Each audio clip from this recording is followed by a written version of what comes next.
더닝크루거 효과는 능력이 없는 사람이 잘못된 판단을 내려 잘못된 결론에 도달하지만 능력이 없기 때문에 자신의 실수를 알아차리지 못하는 현상을 말합니다. 이것은 인지 편향의 하나로 실제로 일상생활에서 무식하면 용감해지는 이유를 잘 설명하고 있습니다. 오늘은 더닝크루거 효과에 대해 말씀드리겠습니다. 1995년 4월 19일 미국 피츠버그에서 메카서 윌러라는 남성이 은행을 터는 사건이 발생합니다.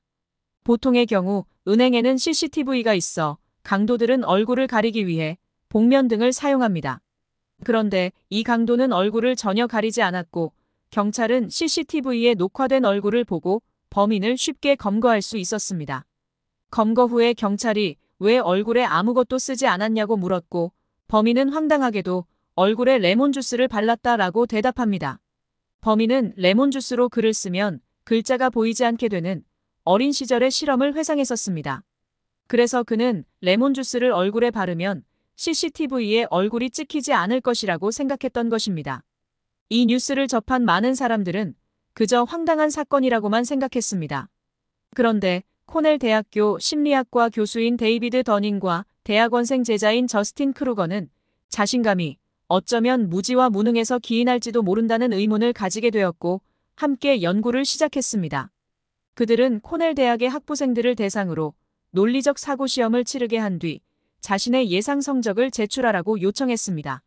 그 결과 하위 25%는 실제 점수가 12점임에도 예상 점수를 68점이라고 예상했고 상위 25%의 경우 실제 점수가 90점 이상임에도 예상 점수는 80점 이하였습니다.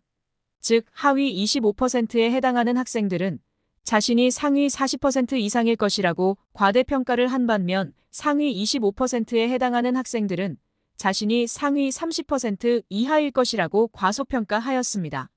이후 독해력, 문법 지식, 체스, 자동차 운전 능력, 테니스 실력, 유머 감각 등 다른 시험들도 진행하였지만 결과는 모두 비슷했습니다.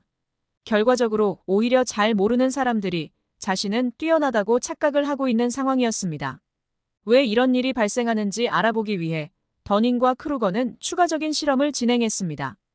이전 실험에서 하위 25%에 해당하는 그룹과 상위 25%에 해당하는 그룹을 다시 불러 다른 참가자들의 답안지를 보여주었습니다. 그리고 나서 본인의 예상 점수를 제출하게 하였습니다. 본인의 수준을 보다 객관적으로 파악할 수 있도록 확인시켜주기 위함이었습니다.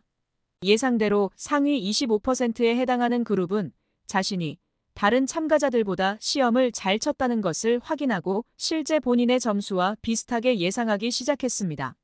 하지만 재미있는 것은 하위 25%의 경우 다른 참가자들의 답안지를 보기 전과 후의 예상 점수가 크게 다르지 않았다는 것입니다.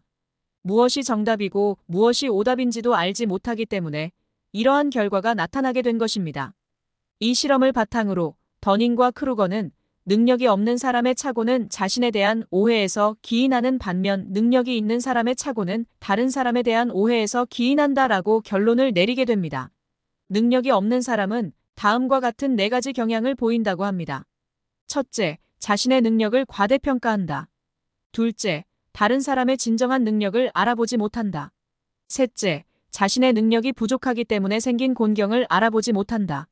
넷째, 훈련을 통해 능력이 매우 나아지고 난 후에야 이전의 능력 부족을 알아보고 인정한다. 더닝크루거 효과는 주로 업무 수행, 학습 등의 일상생활에서 발생합니다. 능력이 없는 사람은 자신의 실력을 실제보다 높게 평가하여 용감하게 행동하거나 때로는 위험한 행동을 하기도 합니다. 반면 능력이 있는 사람은 자신의 실력을 과소평가하여 기회를 놓칠 수 있습니다. 더닝크루거 효과를 극복하기 위해서는 자신의 능력을 정확하게 인식하는 것이 중요합니다. 이를 위해서는 타인의 피드백을 적극 수용하여 자신의 능력을 객관적으로 평가하도록 해야 합니다. 또한 지속적인 학습과 자기 개발을 위해 노력해야 합니다. 결론적으로 무식하면 용감해지는 이유는 자신이 알고 있는 것보다 더 많이 안다고 착각하는 더닝크루거 효과 때문입니다. 따라서 우리가 잘 모르는 분야에 대해 과신하게 되면 잘못된 결정을 내리기가 쉽고 학습의 기회를 놓칠 수 있습니다. 더닝크루거 효과가 주는 교훈은 겸손한 태도를 유지하고 끊임없이 배우려는 노력이 필요하다는 것입니다. 자신의 능력을 과대평가하지 않고 겸허하게 성장해 나가는 것이 중요합니다.